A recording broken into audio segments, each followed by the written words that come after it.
Welcome to tonight's Down on the Corner, episode 35. And tonight we have a very special guest, one of the key figures in Mets history, a member of the 1969 Miracle Mets, a true fan favorite, Art Shamsky. And I've told this to Art many times. I've also told it to our audience over the years. Art is truly the reason that I am a Met fan. No doubt. My very first Met game, August 30th, 1968. My dad took me there. Bottom of the fifth inning, Art stepped to the plate. Tom Seaver was on third base. Buddy Harrelson was the second. Larry Stahl was on first. He launched a grand slam against Nelson Briles, a key moment in the Mets' 8-2 victory. Tom Seaver got the win, sending a very happy 8-year-old me home and a Met fan for life. So Art is part of my Mets DNA. So obviously he's always been one of my favorite players. He was a clutch hitter who batted 300 during that unforgettable championship season, launched 4 consecutive home runs in 1966, made his mark on Mets lore with a red-hot 538 average in the 1969 postseason. But his story goes beyond baseball, from his time as a broadcaster to his time managing in the Israeli Baseball League to his work as a broadcaster and author. We'll talk about his playing days, his incredible career moments, and of course his new book, which was co-written with one of the KINER'S staff, our own Matt Silverman, who's on the podcast tonight as well. The name of the book is Met Stories I Only Tell My Friends, which is coming out March 11th, I believe, but we'll tell you how you can get it, today. You can also go to artshamsky.com and get an autographed copy of it. So as always, I'll start the questioning, then we'll turn it over to the Zoom room audience, who always ask better questions than I do. As always, remember to keep yourself muted at all times until we get to the question and answer period at the end. So right off the bat, Art, our website, kinerscorner.com, obviously pays homage to the great Ralph Kiner and his legendary post-game show, which was such a staple for Mets fans of a certain era. You had many memorable moments with Ralph, I'm sure, both on and off the field. What stands out to you most about your experience with him, and particularly your appearances on Kiner's Corner? Well, first of all, I can't tell you how big a thrill it was for me to meet Ralph in person, but I idolized him as a kid growing up in St. Louis. Of course, he was with those Pittsburgh Pirate teams that weren't very good, but he was always leading the National League in home runs. And when I finally did meet him, I was in awe of him. He was, and a lot of people don't remember this. I worked with him in 1979, 80, and 81, broadcasting the Mets game, and that was when the Wilpons and Mr. Doubleday bought the team in 80, I believe, and I worked with Ralph, and that was a great experience for me. But just knowing him, I looking back on my time with him, I wish I would have had a chance to work with him in my hitting, and he was such a great hitter in terms of power anyway. And back in those days, we didn't have a hitting coach, although many people remind me that Yogi Berra was supposed to be our hitting coach, and I tell people that in the years I was with the Mets, never once did Yogi ever talk to me about hitting. So that was the extent of Yogi's hitting, being the hitting instructor. But I wish Ralph would have had some time to take and work with me. And back in those days, we didn't have a batting cage underneath the stands. If batting practice was rained out, we were just kind of at a loss, and so you really kind of worked on your own. But Ralph was a pleasure to be around. I remember all the stories that he used to tell, the time he spent in Los Angeles. He was a guy that dated a lot of the starlets back in those days, and had great stories. And working with him as a broadcaster was always fun. Back in those days, if you remember, the Mets were not a very good team, and I always felt like if the team won, it was a great broadcast. That if they lost, it was not a good broadcast. But I worked with him back in those days, and with Bob Murphy also, and that was a great experience for me. But I've got such great memories about Ralph and his career and all the greatness that he had with those days in the 40s and 50s as a player, and then being on the show with him after you had a good game, and being on Kiner's Corner was always an experience. And I remember a little bit about going on the shows with him, and back in those days, the whole setup wasn't the best. It was done in a little room down the hall from the clubhouse, and you had to be careful that some of the walls didn't collapse on you when he was talking to you. But it was just, again, a thrill to be in the room with him afterwards. And my respect for Ralph is so great, because he was such a terrific player, but a great broadcaster and a wonderful person with wonderful stories. I and I might be wrong because getting my age, some things blend together. I mean, I think you also work with another unbelievable broadcasting icon on Sports Extra. You work with Bill Mazer as well, right? I did. I worked 8 years, almost 9 years at NEW TV Channel 5, and that was a prelude to Fox Television taking over the station. But that was a great experience for me. It all started because I worked Tom Seaver's first game when he got traded, and he pitched up in Montreal for the Reds against the Montreal Expos, and NBC called me, Chet Simmons from NBC. I had never broadcast before, and he said, going up there, you played for Cincinnati, you played with Tom, et cetera, et cetera. I worked the game. Marv Albert was the play-by-play guy. He made it easy for me, and Tom pitched like a 6-hit shutout in about an hour and 55 minutes. I said, "Oh man, this is easy. I don't want to get into this business," but I got a call from Norm Ross, who was a director and producer at Channel 5, and he gave me the opportunity to work on Sports Extra. And like you said, I worked with Bill Mazer, who in his own right was amazing because he knew more about sports history than anybody I ever met in my life, and that was always great, and it was a wonderful experience for me to be on that show and work and do cover sports that not just baseball but all sports and Olympics and Super Bowls and World Series, and got a chance to interview all types of wonderful athletes. I remember I interviewed Tracy Austin when she won a tennis tournament at Madison Square Garden. She was 14 years old. And Wow. I got a chance to interview all these wonderful championship people, and I had great experience doing that, and which led me to some other broadcasting opportunities. But you mentioned those two names, and it was great because they uh, they were wonderful experiences in my life. Absolutely staples of all our childhoods. I'm sure everyone that's on this Zoom right now. As someone who coaches a Maccabi baseball team, I've seen firsthand the impact that Jewish representation in sports can have on young Jewish athletes. Growing up in a Jewish community in St. Louis, how did your background influence your approach to baseball, especially at a time when Jewish ball players weren't really as prevalent as they are in the game now?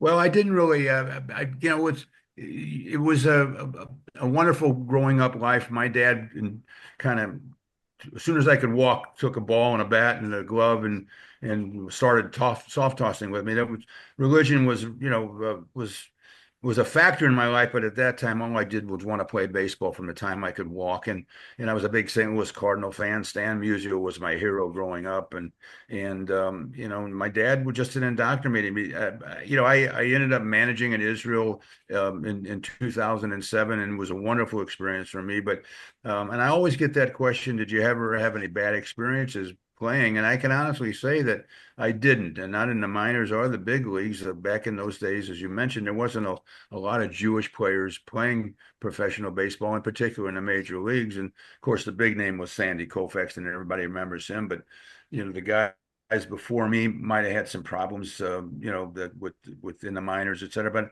I can honestly say I didn't really have any problems.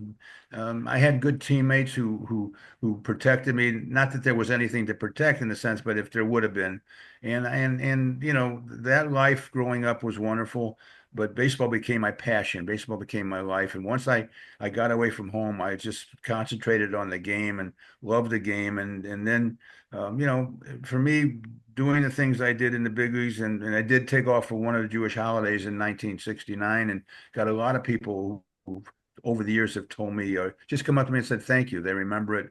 But it was just something I did at the time, and only did it one time, never did it again. But it was just something I thought was important for me to do at the time. But and then the experience in Israel was fantastic. It was a year of or a summer in Israel trying to develop the Israel Baseball League, and even though the league didn't last very long, it wasn't managed very well in terms of ownership, and the quality of the game wasn't good. There really wasn't a lot of fields. But one of the things I'm very proud of is that that league became the prelude for Israel determining that they want to be a factor in international baseball. And since that time, they built some fields, they built a couple stadiums, and they have done really well in the World Baseball Classic and the Olympics. So for me to be part of that growing growing thing in Israel for baseball is really really something special for me. You just mentioned before that that first game you did was with Marv Alberts. You seem to have this knack of these things, like your firsts are always tied to like immortals. So your first at bat comes against Bob Gibson in your hometown in St. Louis as a pinch hitter. Um, that's a pretty tough welcome to the big leagues moment.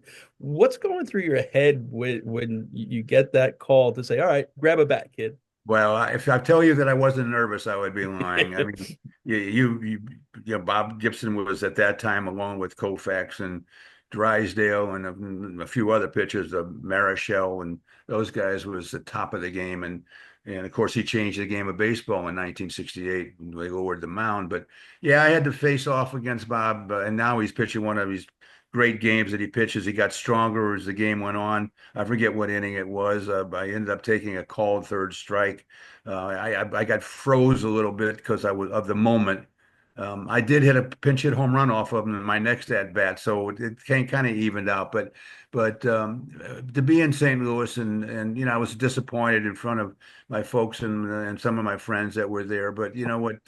You've got hitting against a guy like that, your first at bat in the big leagues is always going to be something to remember. You remember all these special moments in your life, and that has to be one of them. Although I wish I would have had better results, but I got a chance to play against all those great players in the 60s and 70s, and for me to be part of that era, and of course coming up with Cincinnati with Frank Robinson and Pete Rose and Johnny Bench and all those guys is always going to be special for me. So, but I do remember that at bat. And if I can go back one moment when you talked about that grand slam home run, I remember it. It was a Saturday afternoon. I didn't remember that Tom Seaver was on third base, and who was on second, did you say?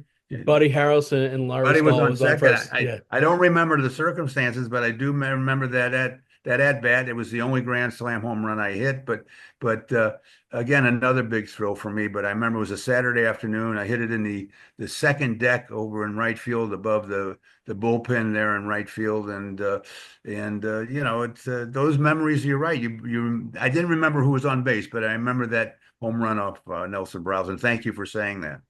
Well, I'll tell you the reason why I know exactly where everyone was now. So for my whole life, I was convinced that it was a walk-off grand slam, and I was convinced that the score was 6-2, and I was convinced it was Tom Seaver versus Bob Gibson.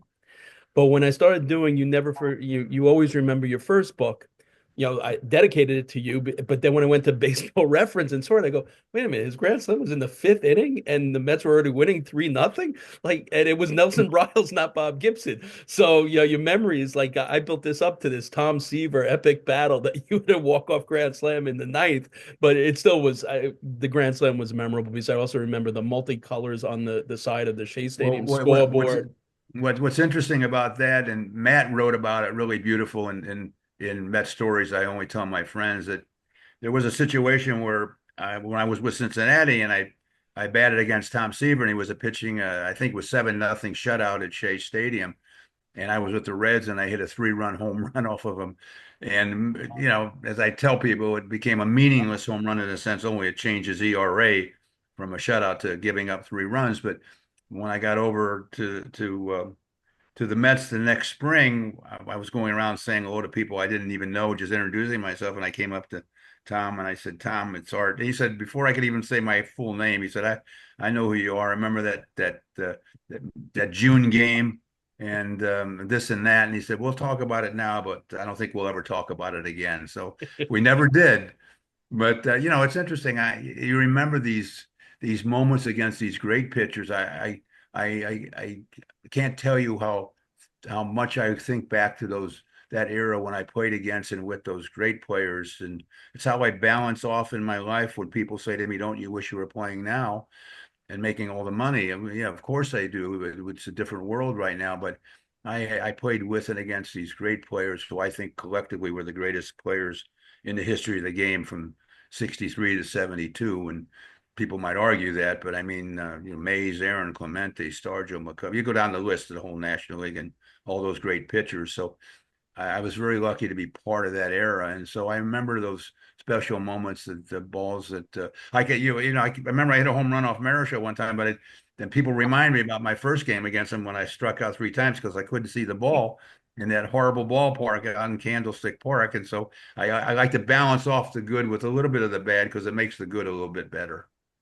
You mentioned all those teammates on the Cincinnati Reds. One of the guys, that kind of gets lost in the shuffle, who was an incredible ball player. Vada Pinson is another one that you played with, but also then you come to the Mets, Koosman, Seaver, and you mentioned all the greats you played against.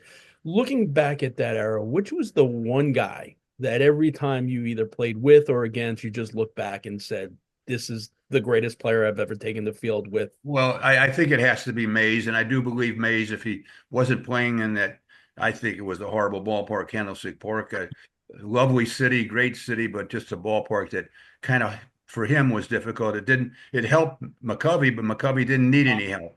It kind of, and then they played Tuesday night and Friday night games, and games would start and be cold and windy, and you have cotton in your ears and your eyes were tearing, but yeah, you look at Mays and you say, "Gosh, who could be any better than him?" You'd go to Atlanta and Aaron would do the things he would do, and you'd say, "Hi, is anybody any better than him?" And then you go to Pittsburgh and see Clemente, and you say, "Is anybody better than him?" But I think Mays, if you said who could run, throw, hit, field, and do all those great things in that era, and better, in my opinion, the best I ever saw would be Mays, and just he was just an incredible, beautiful player to watch, and he just had everything, all the ability. I just think that ballpark held him back. I believe he would have had 800 home runs if he wasn't in that ballpark. But again, who knows the truth? But I really know that in my mind, he was the best player of that era. Speaking of home runs, your first home run, ironically, comes against the New York Mets as a pinch hitter. Again, one of those things linked, the guy you pinch hit for is Frank Robinson. What do you remember about that? Yeah, I was just minding my own business. I only batted 90 something times that first year in the big leagues. You mentioned the reasons why. Frank Robinson was in right field, Vada Pinson was in center. A terrific ball player by the name of Tommy Harper was in left. We had Darren Johnson playing some outfield. Pete Rose played a little outfield. So it was just hard to break in the lineup. I only had 90 at bats, but Dick Sisler was the manager, and we were winning big on that Saturday. Frank had gotten hit the Friday night before, the night before, and he was really a tough guy. Did not want to come out of the game. Started the next day, which was Saturday, and it was about, I forget what inning it was, and they brought in this sidearm relief pitcher by the name of Tom Parsons. Started his career with the Dodgers and ended up with the Mets, and we were winning the game again on that Saturday, and Sisler just said wants me to go pitch it for Frank. They were changing pitchers, and I I was a little in shock because nobody had pinched it for Frank. I was calling him Mr. Robinson at the time. I wasn't really close to him. I was a very young player, and him and Veda were very good friends. So I avoided them as much as possible. And he sent me to up to pinch hit, and I grabbed the bat, not really thinking anything about it, except it was a shock for me to even have him call my name. And I walked up on the on deck circle, and he said, "What are you doing?" And he said, "What are you doing?" And I said, "I'm pinch hitting for it." He said, "There's no way," in so many words, not exactly those words. So I said, "Yeah, I don't know what to say." So I kind of dragged the bat back to the dugout, and they're still changing pitchers. The guy's warming up, and Dick Sisler says to me, "Get back out there." And so I went back out, and Frank said, "I thought I told you you're not hitting for me." And I don't think he meant it. I don't think he meant it in a disrespectful way. I just think that he did not want to come out of the game. He was such a tough guy. He would scream at opposing pitchers. He was, and you saw it a little bit when he became a manager. He was a tough guy in the dugout. And so finally, he said, Sisler yelled at him, "Come on, Frank, we're winning the game. Come on, you got hit yesterday." And Frank gets up and he says, "All right, just whatever you do, don't embarrass me." So I'm thinking, oh my gosh, what am I going to do? Just let me hit that first pitch. Let me hit that first pitch back to the pitcher, pop it up. Whatever happens, please don't let me strike out. And so The umpire says, let's go, let's go. And I'm walking around and I'm thinking, oh, please, if anybody's listening to me up above, let me hit that first pitch. And got in the batter's box and I said, okay, let's go. And umpire said, you ready? I said, I'm ready. First pitch hit over the center field fence in Crosley Field. And I'm rounding the bases and I'm thinking, oh my God, another meaningless home run because we're winning the game big. But I'm rounding the bases and I'm thinking, oh my God, thank God for that. And I get round into the dugout and everybody's kind of patting me on the back and saying, and Frank Robinson came up to me and he's very casually said, okay, now you can call me Frank, just like that. So that's how it all became. We became very close after that. And whenever I'd see him at any functions that we were in the same place, I'd ask him if you remember that day. And he said, I'll never forget that day. And so another one of the great players that I had the honor of playing with, and of course that winter they traded him to Baltimore in what Bill DeWitt, who was the general manager, said was an old 30 after hitting 30 something home runs and 112 RBIs, and then next year won the Triple Crown. But it did give me an opportunity to play more, and I ended up having a good year, 20 something home runs and only 230 something at bats. Yeah. But I didn't stay healthy. It was the beginning of me getting hurt. You have to stay healthy in sports, otherwise you can't put up the numbers. And then the next year, 67, I ended up getting hurt even more, and that's when I got traded that winter over to the Mets. But that experience with the Reds, with Rose and Bench and Frank Robinson and Pinson and all those wonderful players for me was another great period of my life. And when I got traded, it was disappointing because the Reds were always a good team, but there was other good teams in the league, and even though we hadn't won a pennant or a World Series, you knew they were capable of doing it. And of course, when I found out about getting traded to the Mets, I was a little depressed because, again, the Mets were the worst team in baseball, and that's another story altogether. But we tell very succinctly in the book, and Matt did a great job of putting it down in the book about me and my feelings about getting traded to the Mets. But that was a wonderful time, and people still talk to me about it. People will remember that, along with the 4 home runs in a row and those kind of things, that they still stand out. And also, I have to, put this out there. Those Cincinnati Reds uniforms were awesome.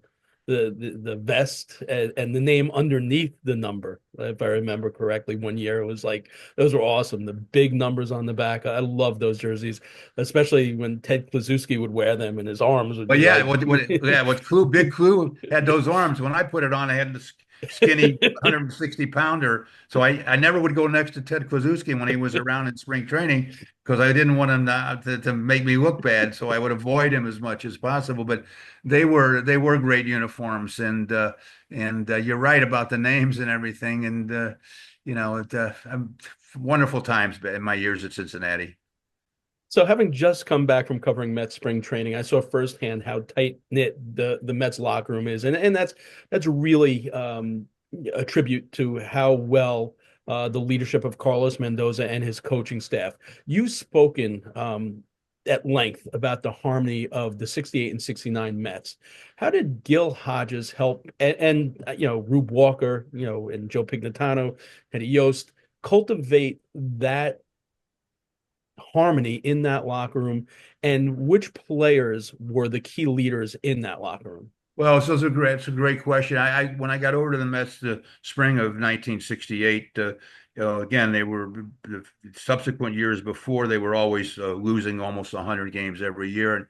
And I had, of course, knew Gil Hodges by reputation, had never met him. His first day at spring training, he's a big guy and, no nonsense. You could tell right off the bat. In the very first meeting he had, he said, I just want to let you guys know you will not be the same old Mets that you've been in the past. Well, of course, I just came over in a trade that winter, so I hadn't been part of them losing every. You had guys like Eddie Kranepool and Tug McGraw and Swoboda and Al Jackson. Some guys had been there for years, and all they knew was the losing. And so when he said that, I was a little bit, not taken back, but you knew that he was no nonsense. And I think that was the beginning with him and instilling in us the belief that we had to act as professionals on the field and off the field. And even though we didn't have a great year, we finished ninth, a half game out of last place in that year.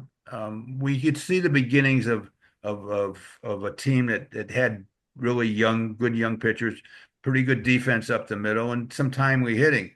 The next spring in '69, the year we won the World Series, before any of us even thought about winning a division, that's when division play came in. Nobody ever even considered that we might win a division or a pennant or a World Series. He and I had another meeting, and around the first or second day we're there, and he said, "I just want to tell you guys something." Yeah, I know it's a long-winded story, but I'm going to get to the point where you asked him about how did it all come together. Gil had another meeting, and they said, "You guys, you lost 30-something games by one run. You guys know how to lose. You just don't know how to win." And he was right. He said, "You got to find ways to win 10-9, 8-7, 5-4, not all 3-2, 2-1 shutouts or 2-0 shutouts." And he was right. He said, find ways to win. And that was the beauty of Gil Hodges and his belief in finding ways to win. There was nothing that he wouldn't come up with to help us win ball games. And part of that is knowing everybody on the team's strengths and weaknesses. Gil managed by feel.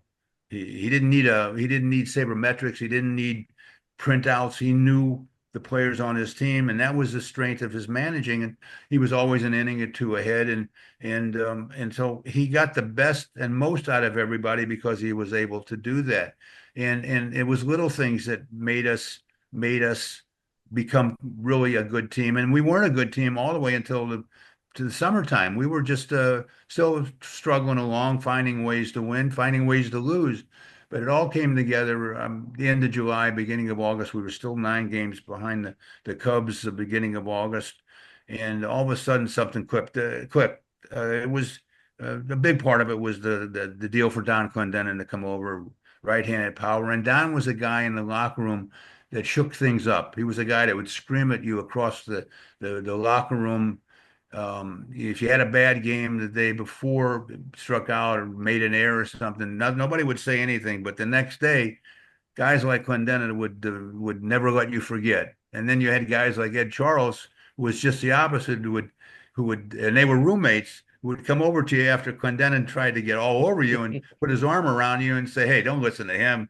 You're going to come back today. You're going to have a good game," and all of this. And it was a balance of these wonderful guys and personalities that really formed the nucleus of that team and really led us to believe in ourselves. But it was really Gil Hodges and the coaches, a great coaching staff with Rube Walker as pitching coach. Eddie Yost was a perfect third base coach. I always told him he looked like a third base coach with the uniform, always fit good.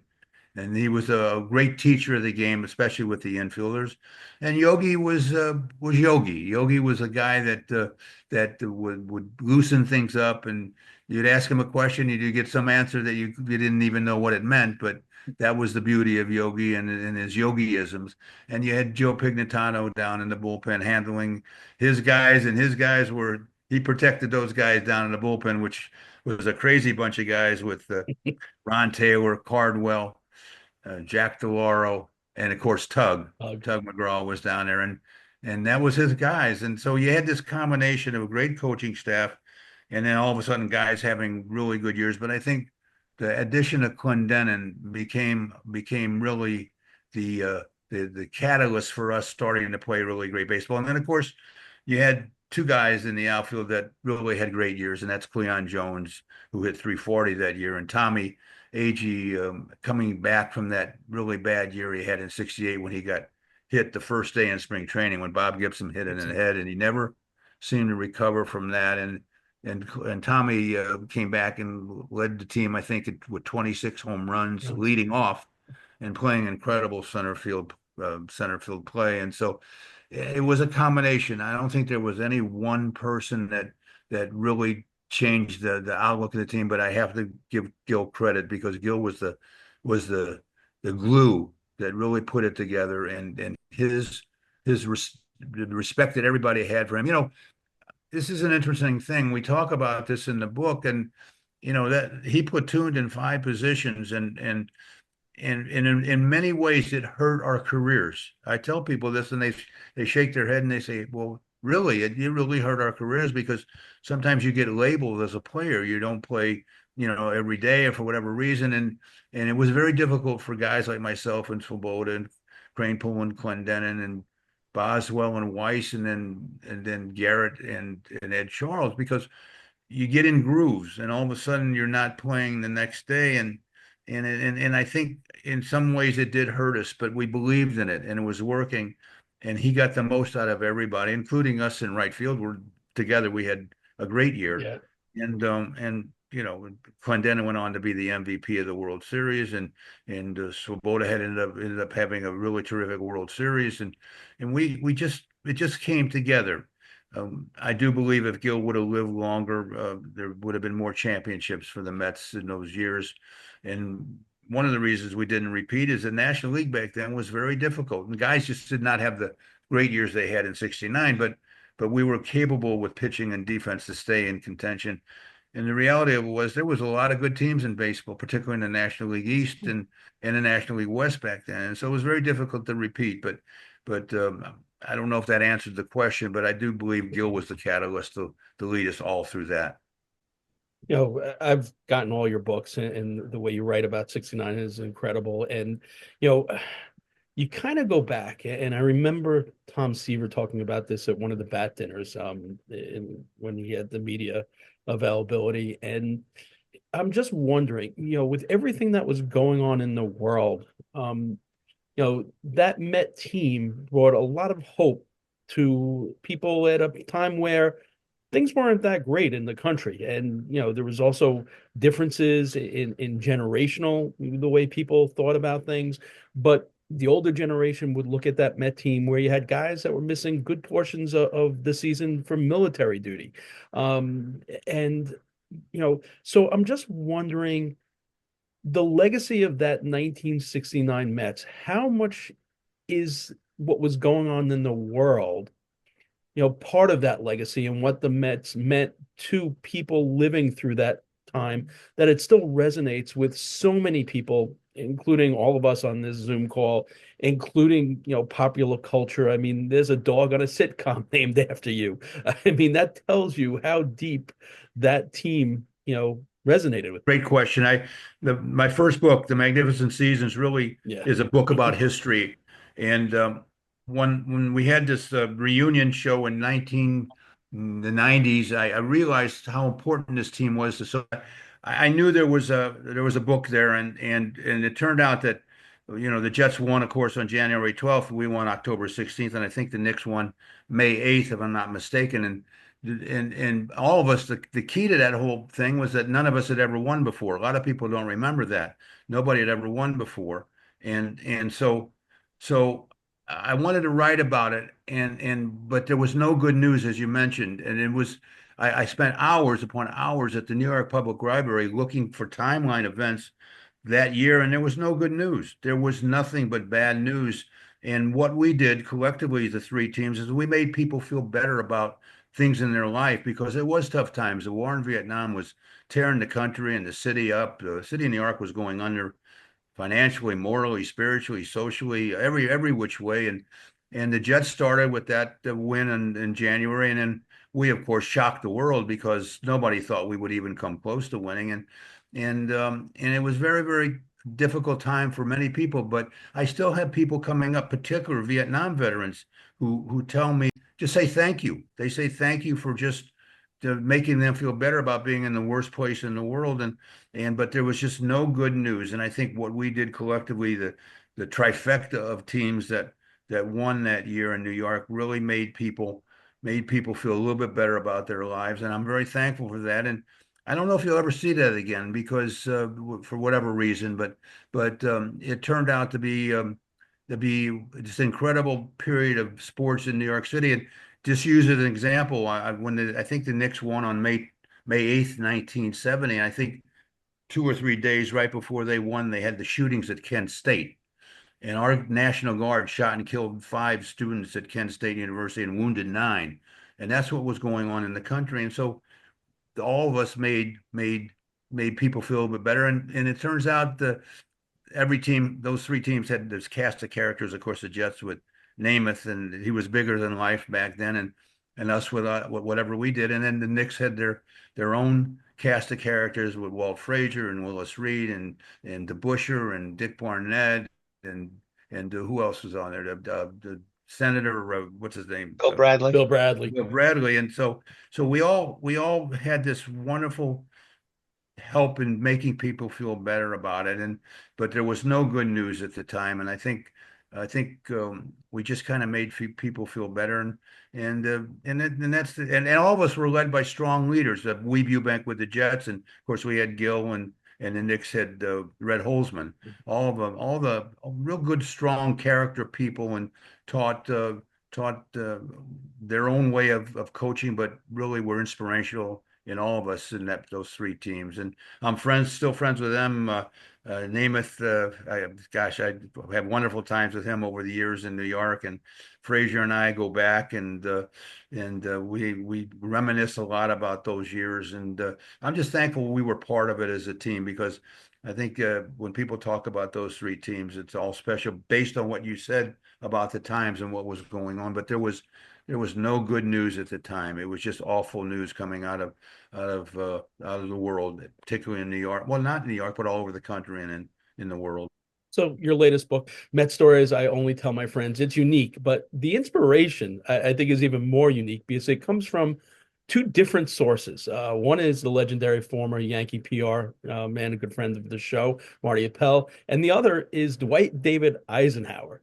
Can you share the connection between these two figures and how that inspired you to write this book? Dwight Eisenhower wrote a book in the 50s called At Ease, Stories I Only Tell My Friends. And, so many books have been written about the 69 Mets, and I've now have three of them. But, you run out of stories sometimes, but there are more books been written about that team than any sports team in history. Now, I always tell people that, but I think maybe the Yankees as a franchise over the years, I don't even know if this is true. Maybe they have more books written about, but there's no team, including the U.S. hockey team that won in '80, and there's no team that's ever had more books written about them than the '69 Mets. And so, how do you find stories? How do you find more to talk about that hasn't been talked about?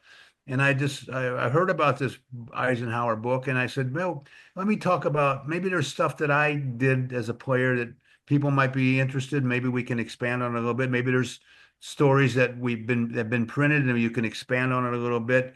And that's how it all was born. And I met Matt, and we talked about it, and all of a sudden you start talking about it. You mention names, and there's dates, and all of a sudden things come to you. And this is a book that doesn't say anything bad about people, and we're not nailing anybody that they stayed all night and they did anything bad. This is about a book about my experiences, and some of the things we did might have been a little bit crazy at the time, but was no malice intended. It was just what we did, and then talking about some of the players and the relationships we had, and some of the fun things that we did as teammates. And in particular, my roommate was Kenny Boswell at the time, and two guys from different walks of life rooming together, but became best of friends, and just things like that, and just stories that I think. And Matt was able to take my stories, and I incorporated a little bit of the writing, but he did most of it. And it was really him putting down what my thoughts were and expanding on it. And I think he did a great job. And so that's really what the book is about. And hopefully when people get it, it'll make them smile a little bit. If we can make them reminisce and smile and look back and really, did that really happen? And some of the things we talk about were a little bit of rebellion against some of Gil Hodges' stern moves, and not moves, but stern rules and stuff, but all in good taste. It was always in good taste. When you say make people smile, so going through this process with Matt, which was the story that you retold that gave you the most joy?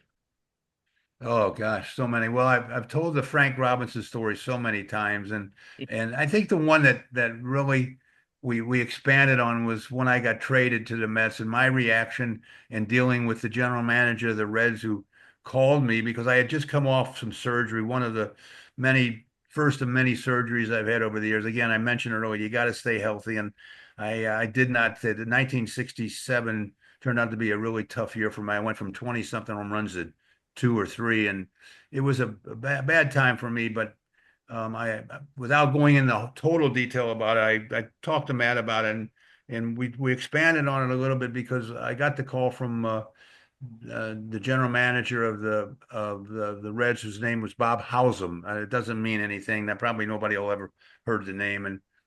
And when I got the call, I was just thinking, well, maybe he's calling to see how I'm feeling. I just had surgery 4 days earlier. And before he could say anything, I said, Mr. Housem, thank you for calling. I really appreciate you checking up on me and making sure I'm okay. Before he could say anything else, he said, well, I'm glad you're feeling okay because we just made a trade this morning for you. And the first time you get traded, like I said, it's culture shock. I just spent 8 years with the Reds and the minors and the big leagues and friends with, Rose and Perez and all these bench and all these guys. And so it's a shock. And that lasted about 3 or 4 minutes before I didn't say anything. And he was talking and I said, oh, okay, I better find out where I got traded. And he said, I said, where did I get traded? He said, well, you traded to New York. And my first reaction was, um, um, oh my, the Yankees. I watched them as a kid growing up. I can hit balls. I can break bats and hit them out of Yankee Stadium, 300 down the right field line. I can't wait to get over there at Yankee Stadium. I said, who from the Yankees is going to call me? And he said, oh, well, it's not the Yankees. It's the other team. And I said, oh my God. Think I fired out a 4-letter word and just said, oh my, not the Mets. I mean, the worst team in baseball. New York, I wasn't crazy about. And to make a long story short, he said, "Yeah, it's the Mets." But the kicker to that whole story is, I said, "Well, who from the Mets is going to call?" And he said, "Well, Bing Devine is going to call you, who was then the general manager of the Mets."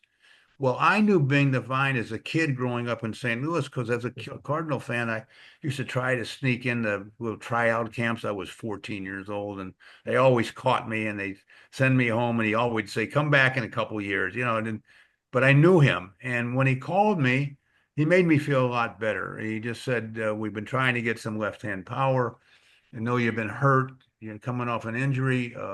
You'll come to New York. You'll get to see a doctor, and you're really going to enjoy it. We're an up and coming team, et cetera, et cetera." And I'm saying to myself, is he talking about the same Met team that I just played against for a few years that was losing almost every game?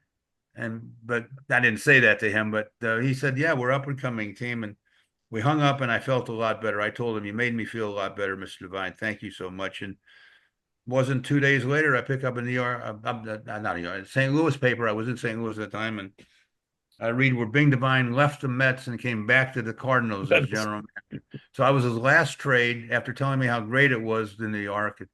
But in the long run, it was the best thing that ever happened to me. And we're still talking about the 69 Mets 50 something years later. And my life changed that October 16th day in 1969.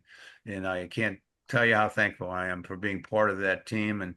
And I've had great other moments in my baseball career, but that fall day on that October day, and it changed my life, and so many good things have happened to me. I'm able to do these kind of things with wonderful fans that are out there, and for me, it's always going to be special. I'm doing a card show down here in West Palm Beach on Friday, and the guy told me he's already getting calls from people that want me to be sure I wear my World Series ring and be sure and bring this and bring that, and I do a lot of speaking engagements down here. I'll tell you one quick story if we have time. I speak at a lot of men's clubs down here. I'm in Florida now until the end of March, and then I'm back in New York for for the whole summer, most of the fall. But guy introduced me the other day, about 2 Sundays ago, and he asked me to send him a bio, and my bio has got all this stuff, 4 home runs in a row, managing in Israel, this and that, where I grew up, and he took about a minute and a half, 2 minutes to read this thing,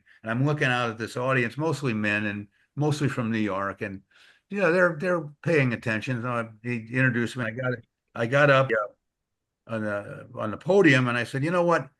You didn't need to say any of that stuff. If you just said Art Shamsky, a member of the 1969 world champion Mets, that would have been sufficient." Because everybody there wanted to talk about 1969. And they either had a story that they were at a game, or they met me, or they went to school with Eddie Kranepool in the Bronx. Everybody had a story, and that's all you would have had to say, because that's over the years I found that all the other stuff doesn't mean anything. It's just about 1969. And what I've come to understand is that when I go out and speak, I I make I make these gentlemen who were in their 60s, 70s, 80s, maybe, I make them grab their youth for an hour and a half. They think about when they went to the ballpark as kids, when they took their kids to the ballpark. And I feel young because it's making me feel young because it's our youth comes back. And I realize that all the other stuff, the other years I played, doesn't make a difference. It's all about 1969 and their memories about it. And over the years, I've had 100,000 people tell me they were at that game October 16th when we won the World Series. And I say to myself, I think the ballpark held about 53,000. That's 40 something thousand people that say they were there, but probably weren't. But it doesn't make any difference because if they believe they were there, that's fine with me. So I deal with it. But it's just wonderful that people still want to talk about that year. And that gives me the incentive to tell these stories and write about it because I think years from now people will still be talking about that 69 Met team. And I tell this to people, and I hate to be long-winded, but you get me going here talking about that year. And I really believe that over the years there's probably two teams that are celebrated years after they've won a championship in baseball. And one of them is the 27 Yankees, and that'll be 100 years in 2 years. And of course, they had Babe Ruth and Lou Gehrig and all those great players. And the 69 Mets. We're still talking about that team 50 something, 56 years later. And that's been passed on from generation to generation. And for me, it doesn't get any better than that. It gives me a forum to talk about it. It gives me a chance to meet wonderful people like you got out there now and yourself and talk about stuff that makes us smile. We're in a world that's upside down now. We need things that make us smile. And 69 Mets make people smile. And for me, I'm very happy about that. It's so funny where you say that just the mention of your name or in the 1969 season brings children back to their childhood and people back to their childhood. I have the ticket stub here somewhere. I was there. I was in the stadium at 9 years old, but at Amazing Day, I had to run down to I think I had to speak to Steve Traxel for a second, and you, Cleon, and Ron Swoboda had walked out of the lounge by Jay Horowitz in Met uniform, and like you guys still like to me, you still looked like like 1969. It's like, and I was just like in awe. I just come from speaking to Mike Piazza, who's an all-time great, but like I looked and that's those were my heroes. Well, That was you're right. It brings back great memories. We did something the other day. I was at Met Fan Fest. Some of the people know that. I don't know if they were there about three Saturdays ago when they flew me up, and I was there with Cleon and Tom Swoboda, and they had maybe 50 guys there, some current players, and it was wonderful. Must have had 10,000 people there, but it was fans are eager for baseball, and spring training was just around the corner, and they gave us these jerseys we could keep them, and they were really nice replica jerseys. And when I got back to here in Florida, I decided to on Facebook to do something yeah, so a that little bit different. And I got Cleon to sign it, and I got Ronnie Swoboda to sign it, and I signed it, and we decided to auction it off and donate the money to the Alzheimer's Association on behalf of Buddy Harrelson. And when we did it, I was so excited about doing it, and we got somebody to donate it, and it was donate the money, and for all of us, I told the guys about it, and for us to do that, it just makes us feel good, and it keeps Buddy's name out there, it keeps Buddy's name alive, and we we lost so many guys from that team. 5 guys last year from that team are gone, and it's a little scary, but again, what keeps me going is that fans like yourself and the people out there now, and hopefully people who buy the book and who bought the books in the past from me, will appreciate this and get a kick out of it and get a little smile out of it and remember and bring back some memories of them that are very, very special. this is the point in the show that I love the best. I get to just sit back and watch people raise their hand, and I get to enjoy their questions. So, uh, Damon, your hand is up, so you can go first. You have to unmute. Yes, sir. Okay, There I'm you on go. mute. First of all, thanks for having me on again. I really appreciate it. Art, it is a pleasure listening to you. 1972 was my first real year of that I recall being a Met fan. I wish I could remember 69, but my dad told me a lot about 1969, and you're one of the names that always come up, sir. So I I really appreciate that. appreciate, Thank you so yeah, I much. really appreciate you, keeping it going every year. And I am absolutely looking forward to getting your book. I have a couple questions for you, if you don't mind, real quick. First question: what was your favorite city on the road to play at, eat, whatever, when you guys went on a road trip? I liked any ballpark where I saw the ball good and could hit pretty well. Chicago was great because you had all day games and you had some nights off, and Chicago had great restaurants, Rush Street. San Francisco, other than the ballpark, was a great city. Los Angeles was beautiful. LA, the ballpark was nothing but no advertisements, palm trees all around the ballpark, Chavez Ravine. I liked Shea Stadium when Shea got torn down. Part of my youth was taken from me. You know, Me I too. I felt like I just felt like something was taken out of my body. But I saw the ballpark. The planes going over never bothered me. I think it's just the ballparks that I had success. The cities were basically pretty good. Pittsburgh was not one of my favorites. Philadelphia was not one of my favorites. But being in the big leagues and being in the big league ballparks, I have to say was all part of the feeling that I got that I was very lucky and for me to be part of that game in that era with all those great players was very special. All right, thank you. One more for you, if you don't mind. You've played with countless great ball players over the years, and one guy you played with, Nolan Ryan.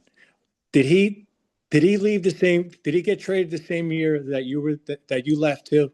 As a ball player back then, them guys back then were the Mets like hoodwinked for trading him for Fergosi. Because I remember the trade, and I thought it was the greatest thing in the world. I was No. 9, 10 years old, and we were getting Jim Fregosi. I had no idea who Nolan Ryan was, and as it turned out, Fregosi got hurt. You knew that he had a great arm. They used to pitch him basically as a mop-up pitcher, start second games of doubleheaders. He did pitch great in the playoffs in the World Series in '69. Remember when Gil brought him in? Some people might remember we brought him in a really tough situation in Game 3 of the World Series. You knew he had a great arm. The problem was that the twofold that they had Seaver, Koosman, Gentry, McGraw. You know, McAndrew, and then they needed a third baseman, and that's why they traded for Jim Fregosi. But you know what? He turned out to have an incredible career. The thing about it is, though, every team makes bad trades. We look back at that as one of the worst in baseball, and it probably could be one of the worst in baseball. But if you look at the history of the Yankees and other teams, they all make bad trades. We just don't read about it. The Dodgers got rid of Clemente, Roberto Clemente. He was with As a the Rule Dodgers. So, 5, yeah, as a Rule 5 yeah, player, right? and and not defend they'll look back and it's one of the worst trades in history. But and Jimmy Fregosi was really a pretty good player, but he was at the end of his career and came over to the Mets probably at the very end of his career. And I also believe at that point the National League was tougher collectively than the American League. But I'm not going to defend the Mets, but I know every team makes bad trades. But Nolan had a great arm. In retrospect, it turned out to be a terrible deal for the Mets. But to his credit, he's went on and had this incredible career and a great young kid. And I tell some stories about Nolan in the book, and Matt wrote about it. We wrote about it, and they'll be fun. If you get the book, you can read about some of the things that we talked about with Nolan. I think also the Ryan Fregosi, it's also compounded by the fact, the third base position where the year prior they traded, Amos Otis for Joe Foy. So it's back-to-back years of trading, guys that ended up having really good careers for two third basemen that never really worked out for us. So Yeah, that's in retrospect, they could have kept Ed Charles and Wayne Garrett. Wayne was a really good player, and he was yeah. so young. And Eddie was the glue in the locker room, the clubhouse, and they didn't take that into consideration, in my opinion. And he was only 35 at the time. He could have played. I don't know the circumstances. I never really asked him, but he was a terrific player. Made some great plays in Game 2 of the World Series when Koosman and Ron Taylor came in pitched but Eddie was a terrific player, and a great story with Eddie is spent so many years in the minor because they couldn't make the big leagues because of the color of his skin. And wonderful guy. What a guy to have in the locker room and the clubhouse, as we talked about before. But they might have been better off just keeping those two guys at third base. And Amos Otis, he just didn't want to play third. Amos was always considered himself an outfielder and was not happy at third. Maybe he just didn't like putting a cup on at third base. I never asked him that, so maybe that was uncomfortable for him. But he was a terrific player in Kansas City, that's for sure. Absolutely. All right, Paul. Hi, Art. Hi. I became a Met fan because of you, but for a different reason than Mark. Okay, I grew up on 156 in the Grand Concourse, which was a block and a half from Yankee Stadium. But the reason I became a Met fan was we're kind of related, like seconds or third cousins. And in '69, I met you when the Mets had, they used to have like I guess a fan club or whatever, and you were there. And then I went down in the elevator with you down to the field. Don't tell me I wasn't nice to you. No, actually, okay. Actually, I spoke to my mother today just to ask how we were related again. Okay. And it was your grandfather. I think his last name was Lazerson. No. Lazerson? No, that's what she said. But look, was my mom's 95. YAFFE. Oh, my mom's 95. But she explained it back then when we met you. This is like all the people that said they came to the final game in 1969. No. But when she explained it to you when we met in '69 that year, I hope I was nice. You were very nice. Okay. And then, of course, I met you down in fantasy camp when Buddy and Steve Zabriskie. Right. And you've always been nice. As a matter of fact, I never was able to hook up when you were doing, teaching batting lessons and so forth. Yeah, I did a lot of different things, but I just wanted to stay close to the public. I always felt like I needed to give back something, and I think my way of doing it is with these books and still making personal appearances and telling stories and I'm sorry that I don't remember that particular. I don't expect. Look, it's 40 some odd years ago. The other good thing that happened in '69 is we did land on the moon. Yeah, that's for sure. We were in Montreal. We talk about it a little bit. Our plane had some engine trouble, and we ended up at the airport in Montreal, and we were all caught up in that moment. It was just an incredible. In talking about that year, that was really one of the only good things that happened in the year.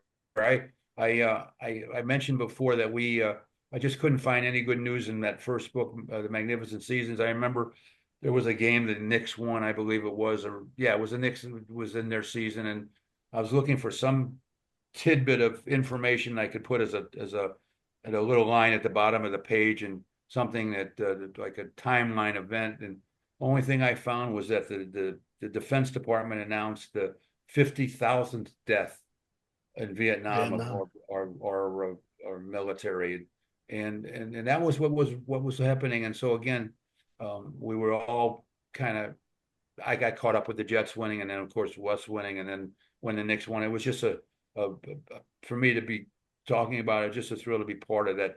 I like to call it a trifecta. And unfortunately, all of us on every team have lost key members of that team. It's this aging process sometimes is not very fair, but on the other hand, we're glad we're still around to talk about that year, and again, answer questions that you have, and got great memories. As long as I can remember certain things about that year, people remind me about it. But again, I'm sorry I didn't remember that. No, I don't remember what I did yesterday, but I do remember meeting some people that said they related to me. My mom explained it. She's 95 right now. My dad is 97. Please tell her I said hello. And so she wasn't 100% sure. She said she wishes the people that she would be able to explain it to me better were still alive. Yeah, right. That's the issue. I do. So the other thing in '69 also, if I remember correctly, there was the garbage strike in New York during and a teacher strike. And it was the longest teacher strike in the history of schools, and people forget that there was a garbage strike, a teacher strike. There was all sorts of shootings and race riots, and it was not two assassinations in '68. I mean, it was not a happy time, and we brought people a little bit of smiles and a little bit of pleasure in a period of time that was not too good, and that's been passed on from generation to generation, and that really makes me feel really good when somebody comes up to me and says, my dad told me, or my mom told me, or I was there. And so, I always feel that if you as a person, and in particular somebody who people know, if you can somehow just make somebody feel a little bit better about their life at some point, and you've accomplished something in your life. And that's the way I look at it. I try to make people smile a little bit, and try to add a little humor to some of the things that went on in that year. But the fact remains that so many people remember that great team and that history of that year. And I hope the fans out there who are watching or listening have some good memories about it. And if you weren't born, so hopefully somebody said something to you and talked to you about it, because there were wonderful days. I mean, we could talk about the cat coming on the field, the black cat, the Seaver's almost perfect game. Yeah. Steve Carlton striking out 19 and us winning the game. Swoboda's 2 home runs, right? Yeah. I made the last out of the no-hitter pitched against us by Bob Moose. I made the last out of the first game of the World Series. That I think about that at bat every single day of my life. But it's something to talk about. It's something to have a memory of, making the last out of the only game we lost in the World Series. And if you think about it also, you mentioned all the terrible things that were going on in New York, the teacher strike, the garbage strike, and, Mayor Lindsay's approval rating was not very high, but because he got FaceTime with you guys in the locker room in October, he won re-election in November. And gladly he got doused by a lot of champagne. And even though his suits might have got ruined, he was happy about that. And nice man. He just wasn't a sports person. I think he was a tennis player, but right. Nice man who lost the Republican primary in September, and then came back on the liberal ticket, I believe, or liberal something, and ended up winning because he was there for all 3 of us, our victories, championships, right? And celebrated with us, but he wasn't much of a sports fan, but it was interesting times, that's for sure. All right, so Sal. Sal is our resident memorabilia guy, and it never ceases to amaze us. No matter who the guest is, he always has some piece of memorabilia. This is going back. This might be 1969. No, we've had Ron. We've had other 69 Mets on. So what do you got, Sal? Well, this one, hi, Art. Pleasure to see you again. Last time I saw you was in 2016 at the National Sports Convention. Oh, 1968. And you were kind enough to sign this, baby. Well, I wish I looked like that now. You'll do. Little Just for Men, you'll be fine. Well, thank you. That's those were the tops days when we were getting basically nothing for having our card made. It's a different world right now. I don't wish anybody not to make the money they're making. It's just the guys before us probably thought we were making too much, but the reality of his life's about timing, being in the right place at the right time. And guys today just happen to be born after us. But as I mentioned earlier, I don't know if you heard that I can't explain even much better than the fact that when I get that question and see those things and people say, don't you wish you were making the money? I just say, gosh, I played with and against those great players in the 60s and 70s, and I wouldn't trade it for the World Series ring that I wear with the Mets. And so those 2 things may keep me going. Well, the thing is, you have been pretty much the head of the Mets alumni. I mean, you have brought guys together and kept in contact with a lot of these people. The story that got me the most was, I think it was you who organized the meeting to go see Tom Seaver. Yeah, well, yeah, it was, I wrote the second book with the great writer Eric Sherman, who's written a number of books on the Mets, 86, one on Davy Johnson, one on the 86 Mets, and just finished a book on Dwight Evans with Boston Red Sox, and wrote about the 86 Sox. And so Eric and I were writing this book called, we were writing the book. And so we wanted to, we did all these interviews, and I just didn't want to do an interview with Tom over the phone. That's how it all came about after the miracle. And I'm sorry, I've had a little moment right there. And so we're just about finished, and I said, Eric, I don't think we can do an interview with Tom over the phone. It just doesn't work for me. He had just announced that it was in early stages of dementia, And so we decided to roll the dice and see if we could go out there. I called him. Seemed like he was fine at the moment. He said, "Yeah, come on out." And he's put his wife on and Nancy, and she said, "You might come all the way out here, and he might not feel too good." So we had to decide, did we take the chance or not? And we decided to let's roll the dice. And then we also decided to take a couple players with us. So one was Koosman, Jerry Koosman, who was the second best pitcher on that team, and we don't win the championship if he doesn't win that second game in Baltimore, and then of course the final game on that October 16th. And then I wanted to take Eddie Kranepool, but Eddie had just had gotten a kidney transplant, so he couldn't make it. And so we decided to take Koosman, and then Swoboda, because he made the great catch in that game. Tom was pitching game 4, I believe. And then the other one was Buddy Harrelson, who had just announced that he was in early stages of Alzheimer's. And Buddy and Tom were roommates and Californians and friends. So we decided to take those guys. And then Koosman, we had to connect from Minneapolis. Swoboda, we had to connect from New Orleans. And Buddy, myself, and Eric took the plane out from California. However, when we got to California on this Friday afternoon, we didn't even know if we could see Tom because he wasn't feeling good. So we called, and Nancy Seaver told me, she said, he's not doing well. I don't think today is good. So now we're in a dilemma because the next day, Saturday, is really the only day because we have connections on Sunday to get these guys back. We were leaving early Sunday. And so the next morning we stayed about 30 miles, couldn't get a room in Calistoga where Tom lived, stayed about 30 miles away. And I called the next morning. She said, "Get here as fast as you can. He's feeling pretty good. But when you see him and have some coffee with him, tell him his coffee tastes great. Even if it doesn't, tell him that." So that was our what we had to do. And we got there, and we got to see Tom, and it was 8 hours of really a tremendous pleasure. He seemed to be okay. He had periods where we would talk and he'd kind of forget a moment or so, and then we walked around the vineyards. He would talk to us about how he pruned the grapes and how his business was working. And we then went out to a restaurant and had lunch. And I can't tell you the feeling that we had, exhilarating feeling of being together, all of us players and Eric, of course, and what it meant to spend those moments, each one of us telling the others how important it was to be part of that team and how important it was in our life to be part of that team and how our lives changed that October day in October. And the sadness I felt afterward was when it was over and you knew that he was not well, Buddy was not well. And when we said goodbye, there was a sadness, at least I felt it, where you maybe thought that you might not see either him or some of the guys again.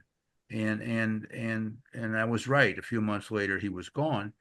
But the book was not about Tom, but we started the book out about the trip out there. And it really was a prelude to the context of the book was really about the relationships that developed from that team and lasted all the years to this reunion, 50 something years later. And part of it was because the guys who were before me with the Mets went through this awful time of being on a terrible team. And even in 1968, we were not a good team. And so we had this feeling about being part of a not so good team and then winning it all, which made the difference of us winning it and having been part of a bad team the year before. I tell people the 86 team was a great team, come from behind, but they were expected to win. Where we, as a team, were not expected to do anything except maybe finish in last place or second to last again in the National League East. So that made it that much more special. And that was what the book was about. Started off about the trip out there, but it wasn't about Tom Seaver per se, but it was about the trip, and then tied it into all the other players who we all became friends, and these friendships have lasted forever. And what that team meant to us as not only teammates, but friends, and that's really what the book was about. That turned out now in the last 5 years, I mentioned earlier, we lost 5 guys from that team just last year, and there's about 13 or 14 guys left. And the thing that keeps me going is the memories and the fact that we shared those moments together, and that's why I enjoy writing about it and sharing those special moments with fans like yourself, because I think they're wonderful things that still keep us together, and that's why I think they're all special. One quick thing, Art. Bud Harrelson. Buddy was my guy, because he was short, he was skinny. That was me. Did you get to see him after that, After the Tom after Seaver to get together?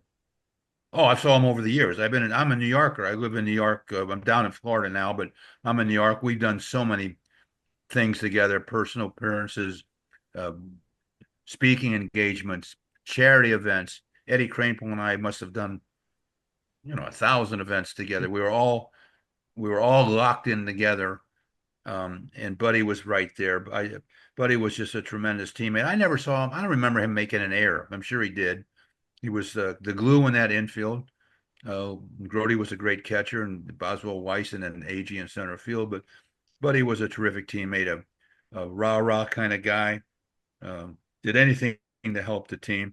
And it was very sad seeing him deteriorate over the years. I spent a little time visiting him, and even the moments where he didn't recognize you was just, to spend those moments was sad. But again, you just think about the really good moments. I don't know if anybody ever saw it many number of years ago when he was still living at home before he went into a home. I went out to visit him, and he was barely remembering people. I took the train out. His ex-wife picked me up. I forget what town I took the train with, and she picked me up, and she said, he might not recognize you. And I had the presence of mind to bring a ball and a glove with me. And we went out and we sat down in his living room, and we walked to his room, and he had constant care back then. He had 24-hour care, even though he hadn't lost all his memory. And his wife, Kim, said, why don't you guys go out and play a little catch? I brought my glove. Why not? We went out and we soft tossed the ball, and it was like he hadn't lost anything of his muscle memory. We played catch for about 20, 25 minutes, and every 5 minutes I got a little further away from him, but he was catching the ball and throwing it. And that 20 minutes, I can honestly say, I don't even know if I have words to tell you how exhilarating that was for me to spend 20 minutes playing catch with a former teammate who you knew was not well. And it wasn't much later where he just kind of lost it all and went to a home. But those minutes, those are precious moments in your life that you think about. They're just, you can't describe them very much, except they were part of what your being is. And I tried to keep the team together. I was in New York, so I was centrally located, and we did a lot of things together in '94 and formed this corporation and Miracle of 69 Enterprises, and we put out products and everything. And then the strike, of course, in '94 hurt us, but like it hurt a lot of people in baseball. But what other team could put out 35, 36 products? And Major League Baseball, approved them, and it was us. And so, I've got wonderful memories. The last year was a tough year for me. When Eddie Kranepool passed away, I had lunch with him the Thursday before he passed away, and that was a kick in the gut. And then we lost Jack DeLauro and Grody and Buddy Harrelson, and it was just a tough year. And as you get older, as some of you might know, is that every time that phone rings, you're just a little hesitant about answering that phone. But what keeps us going? It keeps me going is being able to deal with fans like yourself and the memories, and writing a book once in a while. So we'll start working on the fourth one sometime soon too, but hopefully I'll be around to do it. But I hope whoever gets the third one, the Met Stories, I only tell my friends, really enjoys it, because I think it'll bring a smile. And again, Matt Silverman, he did a great job, and really deserves a lot of credit. That hopefully you'll enjoy it, and I look forward to any comments you have about it. Yeah, the story of you and Buddy having a catch. If I remember, I think there was video of that on Facebook, if I Yeah, we remember. put it Yeah, on. yeah. It I gave me got chills. more likes on that and more comments about that than anything I've ever put up on Facebook. It was a moment that it was a shareable moment Yeah. for Met fans to kind of reminisce. And it was like we were right in front of the dugout on first base at Shea, getting ready to go to the field and getting loose and playing catch. And that's what I thought about. And I was just amazed at his motor skills were still there. His memory was leaving, but the motor skills were there. And it's just one of those things that it's very vivid in my mind, and I'm really glad I did it. And great memories of Buddy. He was a terrific teammate. This just you paint the picture so vividly that like I just had a flashback as you were talking. You talk about Buddy is the beginning of the WOR broadcast when the instrumental of Meet the Mets. There's that play where Buddy. I mean, I think if he was a basketball player, the height he got on that catch where he leaps at shortstop and Right. makes a catch, he probably could have dunked, and it ends with Yeah. Cleon sliding into home and then the Mets Yeah. emblem. But I see that like it was yesterday. It's Well, crazy. like I said, I don't remember him ever making an error, but I'm sure he did. But all his throws were right on, and and the double play combination will always seem to work. And he was this peppery, rah kind of guy, and always kind of got some clutch hits and got on base when you needed him to do it. And that was why I thought it was good for him to go out when we went out to see Tom. And I think it did bring back some good stuff for those two guys. And I think Tom was excited to see him. And I'll never forget that trip. The same thing would never forget playing catch with Buddy, and never forget having lunch with Eddie right before he passed away. And even some of the Grody things that he did, and a great catcher. And anyway, again, I hope everybody gets the book and enjoys it. And I'd be curious, maybe just send a comment to me on my website.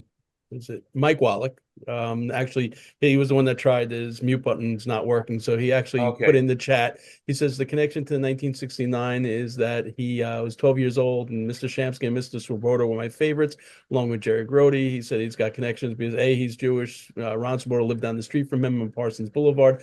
His question relates to the Cubs because many years ago he had the pleasure to play golf with Paul Popovich, who said that he had quite a few friends with the Mets. He wants to know, how did you feel about the Cubs, and especially on Santos clicking the heels after each Cub win until the Mets went on their tear late in the season? Well, the Cubs, we hated the Cubs because of Leo DeRocher. I don't know. That was a built-in kind of enemy right there. And then of course the rivalry became very big.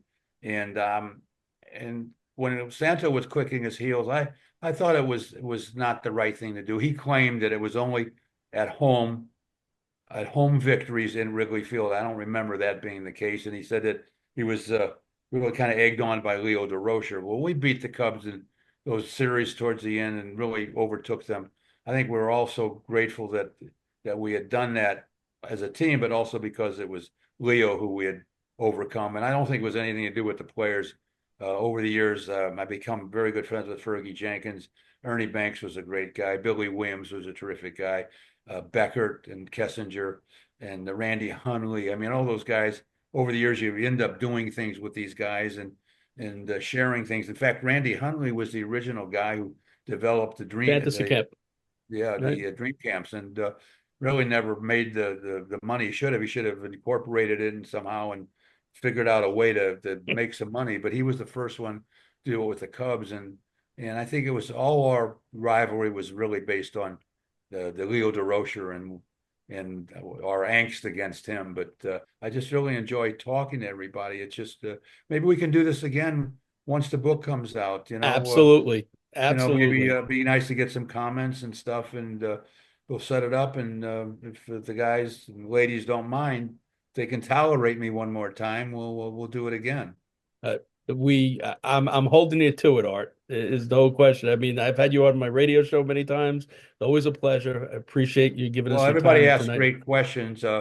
the 69 Mets are an easy topic to talk about and reminisce. And, some of the stories get embellished a little bit, but the reality of it is they're wonderful stories and they bring back great memories. And that's what we have right now, the memories and the fact that some of us are still around to talk about it. And hopefully the next time we're around, next time you want to do it, we'll still be around, and the book will be out, and we'll get some comments about that. And kudos to Matt. Matt is always a terrific job. And, for those of you that are followers of the KINER'S website, Matt's work on the site as well. So always a great job by Matt. Matt, thanks so much as well. Art, as always, thanks so much. And you did a great job. Let me say this about Matt. He's a great writer. He did a great job, and he knows Met history. He's written enough about them, so it was a pleasure working with him, and I can't thank him enough for everything he's done for me. And we'll keep our fingers crossed, and hopefully people will enjoy the book, and as we promote it more and more. And again, let's try and do this again at some point. You got it. Thanks so much. The great Art Shamsky. Right. Good night, everybody. Good night. The 1969 Take care. Miracle Mets.